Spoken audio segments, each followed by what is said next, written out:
What is up? Thank you for coming to my channel, Prison POV. Shout out to the Point of View crew. Shout out to my joiners. And today, we're going to do a video, 3 things you cannot do in prison, and the people who did them anyway. We're just going to kick it off like this. I knew this dude I was doing time with, straight weasel face. I knew I could not trust him based on his facial bone structure alone. And I usually don't judge like that. Maybe it's because he reminded me of his name Ryan. Straight, same weasel face. This dude Ryan, I met him at my cousin Brittany's pad. He was getting lippy with me, so I was like, what's up then? Until my cousin Brittany said, hey, no fighting over here. And then when she said that, he started getting all loud and crazy. Bro. And then, like a week later, I happened to be with someone who says, hey, go with me to this dude's house over here. We show up, knock on the door, and it was his pad. He answered the door. There's a screen right there, shut and locked. I said, fancy seeing you here. Step outside. It was his pad. I couldn't believe it. Just by chance went over there after that thing at my cousin Brittany's pad. He was talking stuff through the door. Wouldn't step out. It was straight weasel. Then I get to the pen, see this guy. Same shifty energy as this dude. And right away, I don't like him. And right away, he proves me right, because over and over again, he proves how brand new to this stuff he is. And just how unstable. I mean, he's a wood. He's a youngster. He's from IE. He's doing 10 years. He didn't really hang out with no white boys, though. This is his first term. He was just coming up, just learning the ropes. But he came in hot. He was trying to do too much too fast. He didn't really kick it with the woods. He had these Southsiders that he hung out with.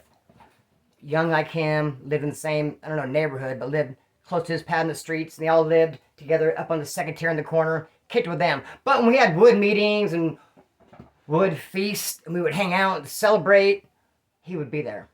I'm not saying he didn't represent wood, he did it the fullest. But he kicked it with these Southsiders. And he was trying to get into the tattoo game. He was always talking about tattoos. He'd gotten a couple. He'd given a couple. He was all about it. But he knew, because he inquired, but one of the things you cannot do in prison is get some tattoos unearned. There's several tattoos your town, either SoCal or NorCal. A lot of things, you have to earn them. They're not going to let you put it on unless they know you're going to ride for it. There's no way you just show up and just start getting all this stuff. He knew that. He'd inquired. He'd been told. However, he decided just to go on his own accord, because trip on this.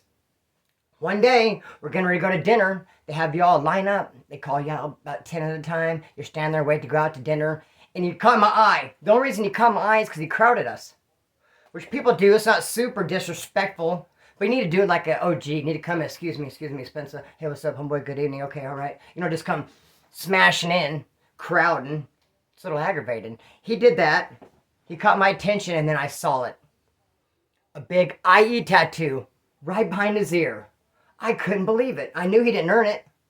Oh, he's in deep shit now. Time's not on his side. They're going to catch up, and I was looking at it going, damn, he went all the way there. I wanted to front him off. The weasel went way too far now. He's been getting away with shit his whole life. I wanted to front him off, but I didn't want to point like, look what he did. I had to be more creative. I was like, hey, let's play I Spy. I Spy. I was kicking about 5 dudes. I Spy, I'll go first. I Spy, and I, not one that sees, one that's next to an E. Where you at? Dude's like, Mighty? No, dude, no. Someone else like, macaroni? No. And they just all go to dinner. Oh, damn. And everyone's like, oh, okay, they're playing I Spy. I'm like, and whatever. It'll catch up to him. I'm not tripping on it. Forget about it. I forgot about it. Literally. Until a couple days later, I was by the phones, and again, he catches my eye because he's coming down the tier. He's getting ready to come down the stairs. He catches my eye because he has no shirt on. Mandatory shirt in the day room. And he has body by ramen. He ain't going to be walking around flexing. Fool ain't got no shirt on. What's going on? And he comes, and he rounds the corner. He's on his way to the microwave because he has a cup of coffee. And I see it. Another IE tattoo. Inland Empire right here in cursive. Dude, he has the hugest balls. How big do his balls have to be? He got another one? He must carry his balls like this. I wonder if he talks someone into making like a satchel for him to just carry those big-ass freaking nuts around with to go out and get another IE tattoo unearned. Let's play I Spy. I Spy. Came with some dude by phone. I Spy writing on that guy. I'm looking right at him. They need to know what the weasel's doing. My homie's like Superman has an S right here. I go, no, dude. I'm playing I Spy. I think you're playing charades or Pictionary. No, I Spy writing on that guy. Okay, so not Superman. Like, no, fool. Then the dude just leaves. I go, whatever then. It's going to catch up with him. Sure enough, about 3 or 4 days later, I hear they're going to smash him after dinner. Because he got caught with yet another IE tattoo. He got 5 of them. 5 of them on his body. He was up there in the corner just going crazy. One after the other. Talk about it's disrespect to the people who earned them. Dude, overboard's a slap in the face. So, they're going to smash him. No reason he got caught. They didn't notice the other ones that I'd been seeing. I mean, I tried to nudge him in the right direction, but they did catch him because he got it on the back of his head. A big-ass, huge IE. After dinner, they put the boot to him. Made him grow his hair out. Even somewhat of a mullet to cover up the one behind the ear. And he took such a licking that he had to stay in the cell about a week to heal up. They didn't want him to leave. They wanted him to stay there because he was on deck for like the next 3 jobs. He had lots of work to put in. Bro, and he was a cool dude and represented to the fullest, just wild. You just can't go in there and just make your own rules. You can't go in there and get some things unearned. Never that. Bro, trip on this. There's this solid, buff dude. Been down 10 years with the business. Likes to politic, kick up dust. Has a lot of ink. But he's one of the dudes that he wanted all his ink to be covered by a t-shirt. See, he has what they call a half sleeve. He has a chest plate, stuff on his stomach, sides, back. Totally blasted down, but yet can cover it with a t-shirt. You won't see none of it. That way, when he gets out, he can just blend in with society. But the paradox is, he wants the homeboys to see him. How cool is it to be all blasted back and not able to fly your colors? So, what he would do is whip his shirt off at all the wrong times. We'd be sitting there playing pinochle. They'd bring like 12 new dudes in. He would just jump up and take his shirt off. I'm like, put your nipples away, dude. He's like, even if they're pierced? Especially if they're pierced. Freaking chest-shaving, lotion-wearing creep. What are you doing? He'd always have him try to whip her shirt off to try to show the tattoos, dude. Throw something on your neck, homeboy, if it's that serious to you. But this is one of the dudes, we did not get along at all, because he's the one that politicked on me hardcore when I tried to watch a rap show. Like a live thing on the TV, like a rap awards event. They're having live and I like music of all kinds. I do like rap and R&B. Don't get me started. And you have 2 sides, A side and B side. You have the whites and Southsiders and Pisces over here watching X-Files. Not into the 6th dimension. Couldn't be into it if I tried. Over here on B side, you have the Northinos and blacks, but all the blacks are gone because of the right we got into. And the Northinos aren't deep, like 10 of them. And they got the thing on. So I asked the Northinos politely, can I grab this front row bench and sit down and watch the rap? They said, yeah, sure. So I'm watching it. Of course, I'm getting stink eye from people, but I'm just doing me. Why wouldn't I? Then, Nipples comes walking up. Hey, can you hit a lap on me real quick, bro? Yeah, sure. Can throw a shirt on and seen your tattoos several times. Not impressed. Let's go hit the slap. He's like, dude, what's up? I go, sometimes you, sometimes me. You tell me what's up. Buddy, you're the one dragging me over here. What do you want? He's like, you're sitting here, you're watching TV on the Black Day Room. I go, there's no blacks here, though. He goes, yeah, but even in their absence, it's still the Black Day Room. I go, dude, I'm not going to argue. I was kind of hoping I could sit over here and do what the fuck I want, do what suits me, watch some music. I was kind of hoping no one would trip out and get a hair up their ass about it and get off of my business. But since you have, whatever, I'm not going to argue about it. So, I had something else I wanted to add. Oh, this is what I want to add, and I'm so glad I didn't forget it. You know what's funny? The same people who tell you not to listen to rap are the same people who wouldn't dare to think to miss a Super Bowl. They love basketball.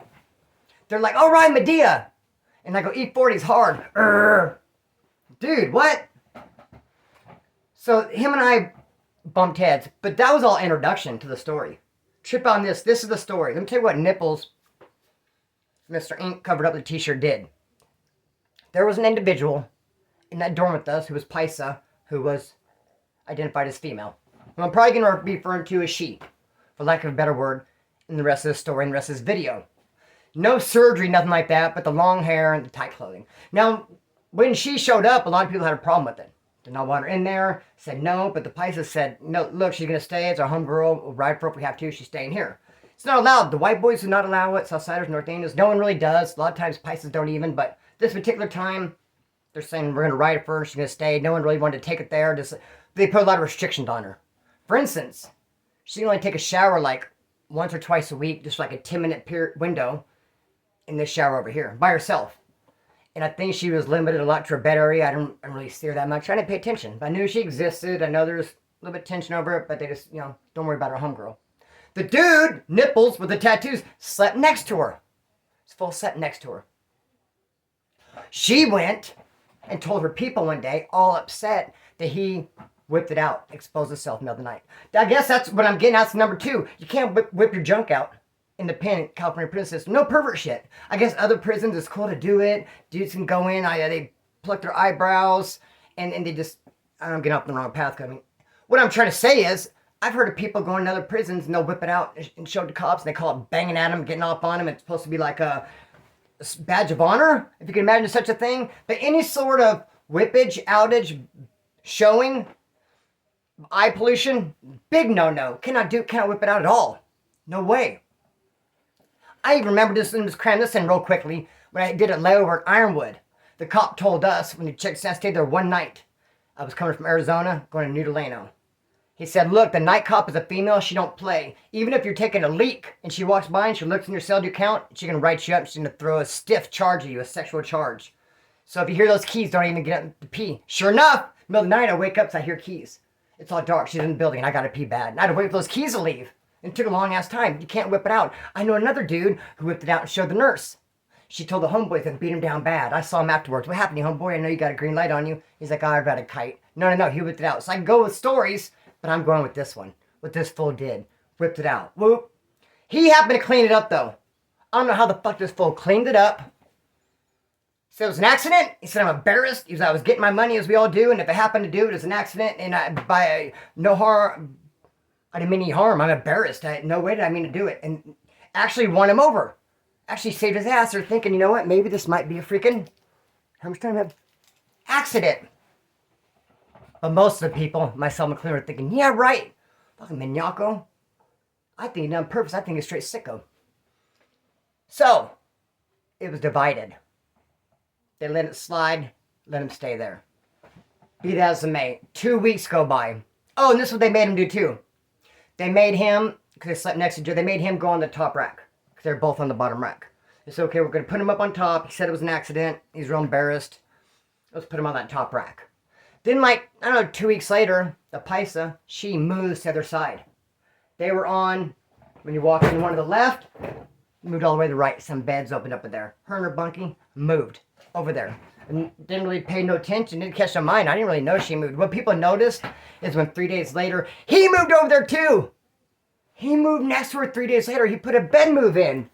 No one could flip and believe it. My jaw hit the floor. Especially all the people who gave him the benefit of the doubt, because now it's painfully obvious that A, you think we're fucking stupid.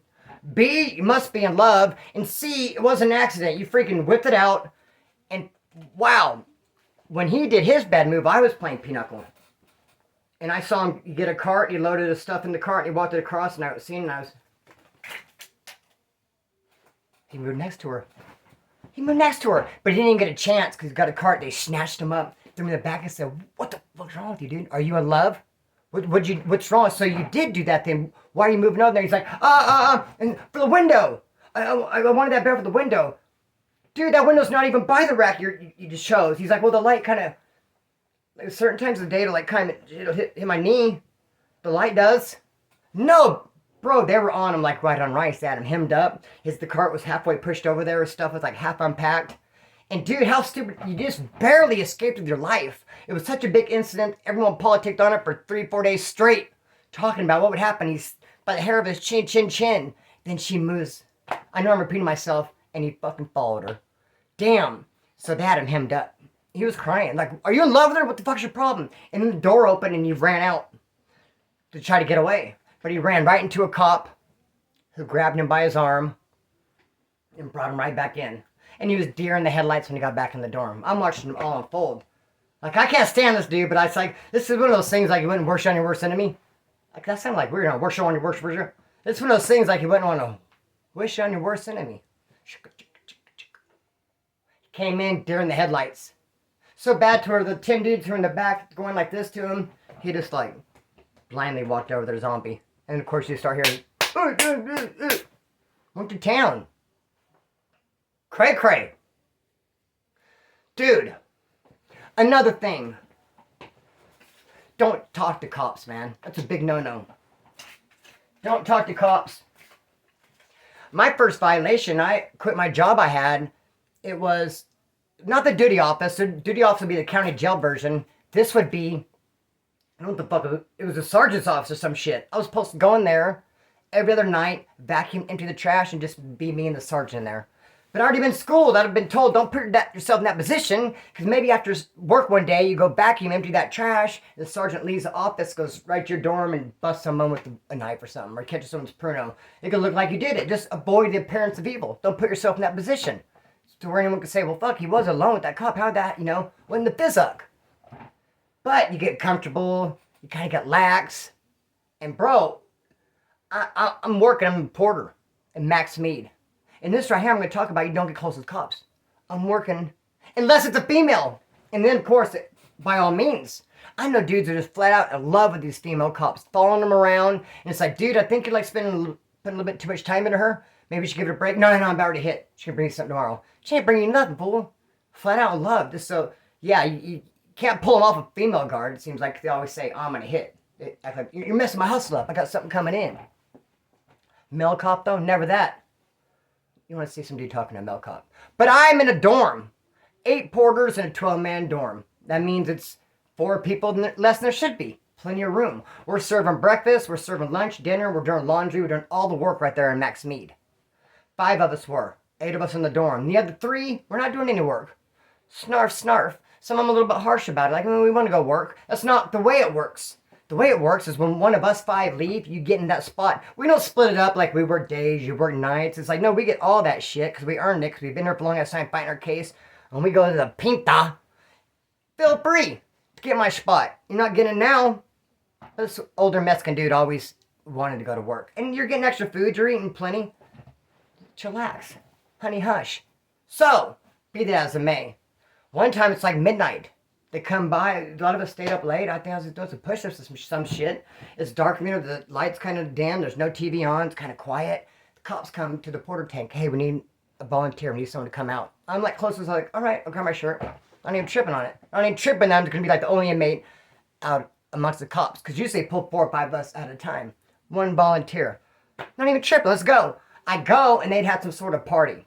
There was cake. They gave me a slice of cake. They had cake, and they had food, and they wanted me to wash the dishes. Even big old, like, butcher knives, like steak knives that used for the meat. I was washing it all. I had to sweep, empty trash, clean everything up. Gave me some cake, and fed me a plate of mashed potatoes and chicken, all that good shit. I even took some chicken. Home. In a sandwich, not a sandwich bag, but like a lunch bag, like a big old piece of chicken. I put it in the cup suit. I had it. I was going to go, and the next day, break it out with homeboys and then dice it up, throw it in a soup. Hell yeah, dog. All that in a big bucket of boats. This is protein. Not something we do every day. Rad. Awesome sauce. I go back to the dorm with my chicken after being gone for like an hour and a half cleaning and then eating. I like the cake right here. I go in, a Mexican dude.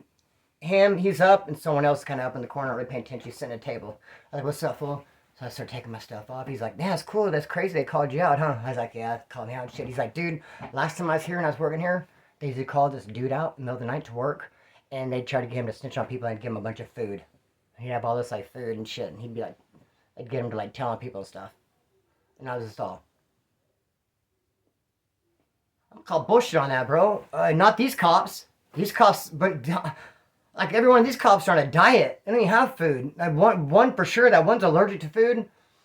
The one, I think, has bulimic. She'll eat it all and throw it away. Throw it up. She's not sharing of any of it. And then, like I said, they don't have a refrigerator. There's no even way to even prepare. They're starving. A lot of them lost weight. They're not giving away food, ask people to tell. It's called, that's stupid as fuck, man. And I was thinking to myself, I got this fucking chicken. I just came back. He said people go out there and tell and fucking get fed. Cake on my chin, a big piece of chicken. I was like, damn, man, whatever, dude. Took that chicken to bed with me, and I got rid of that shit. asked them what I did later. And then later they said, what'd you do? And I said, oh, PC put shit everywhere. Because we had to do that a couple days previous. This PC smeared shit everywhere. And they pulled a couple of us out to clean it. I was like, dude, it was that same PC. And they're teared over. I had to clean a bunch of shit, man. But I was all complaining. Man, it sucked and shit. I can't believe that. I almost worked out the good thing. I was like, dude, I got this chicken. But he probably would have said that then. He probably would have kept it to himself. Unless he might have been making it up. Straight hating, huh? No, he was clowning. Anyways. You don't talk to cops, man. What time are we working with? Let me just tell you this. There's this crazy ass tatted back hardcore wood. A-yard. Reception. Wasco. In the 270. The cop he was always talking to the cop. Always talking to him. The cop would pull him out to clean the showers and to clean. He was just always talking to the cop. We'd go to dinner. He wouldn't go to dinner, but when we'd come back from dinner, he'd be sitting at the table with a tray. Two of them. It's like delivery service. How'd you not go with us to the chow hall, but yet they brought you a couple of trays here? And who in the fuck are you? Why do you got it like that?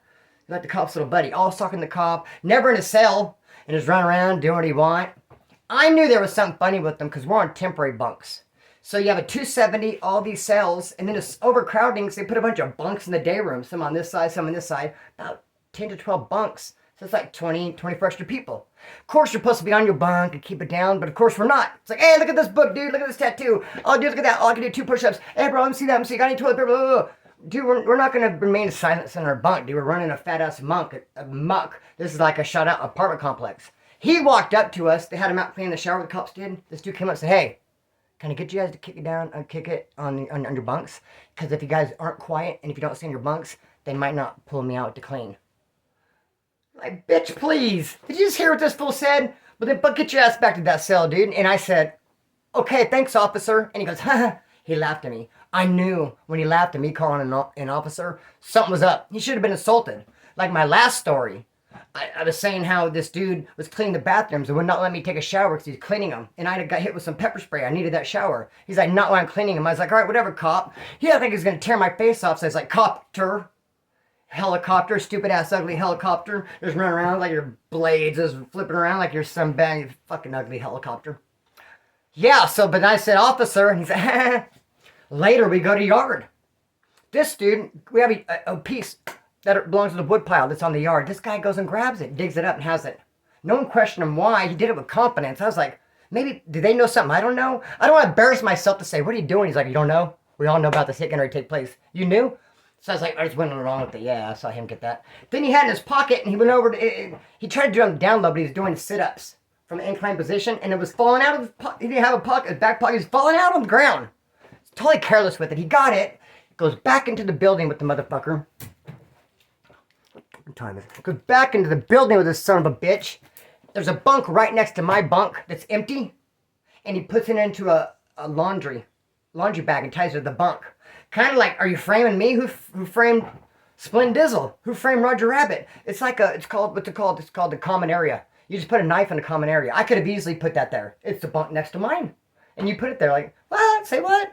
I'm like, oh, we're watching this unfold. And then, you know what happens? Like a couple hours later, the cop that he talks all the time comes on, goes right to it and grabs it. Click! It clicked. Everyone knew we got a mole. This has been getting over. Oh my gosh, hindsight's freaking 2020. Hindsight's 40 all day, bro. This dude's a mole. Wow. Who's going to get him first? Let's all get him.